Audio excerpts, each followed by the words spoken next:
ยมีสื่อเสียงดังก้องสาวหาดสายปองสลองมวนซื่นเฮฮาเดือน11เพ็งสาวพุทธสืบทอดกันมาวันนี้วันออกพรรษา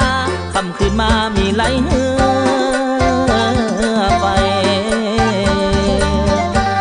มือแฮมหนึ่งคำพร้อมพำสวงเหือเวียงจันทร์โบกสายพร้อมกันนำเหือแข่งขันสิ่งใส่เจ้าแม่ประกาศสิทธิ์จงนิมิตก้าวไปให้สีพายโคกทรายได้แซมดังก้าวขา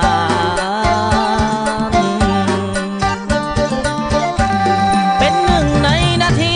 เจ้ามีสื่อเสียงก้องกันสีพายโคกทรายได้แซมเกือบทุกงานภาษาน้อยใหญ่ส่งแห่งใจกันประสานเสียงโห่ห้องดังกังวานเชียร์การแข่งขันสู่นักไซ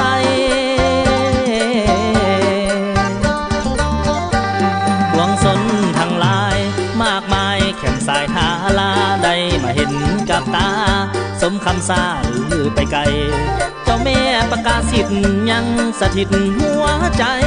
ขอนอบน้อมถวายจะลึกไว้ตลอดกาล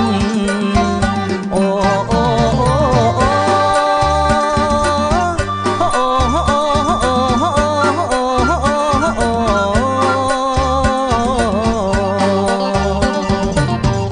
บึดจำบึดจำบึดจำบึดบึดจำบึดจำบึดจำบึดบึดจำบึดจำบึดจำบึด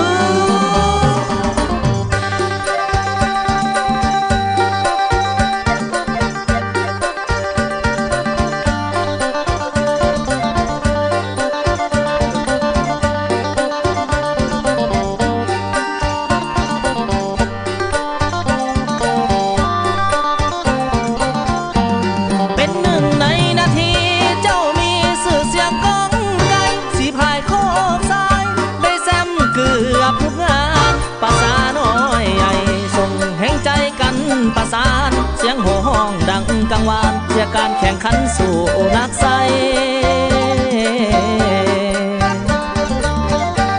ดวงสนทั้งหลายมากมายแข่งสายทาลาได้มาเห็นกับตา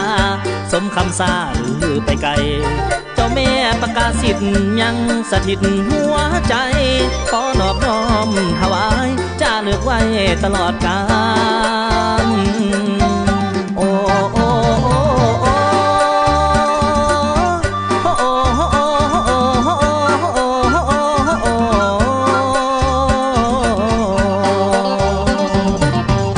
บึดจำบึดจำบึดจำบึดบึดจำบึดจำบึดจำบึด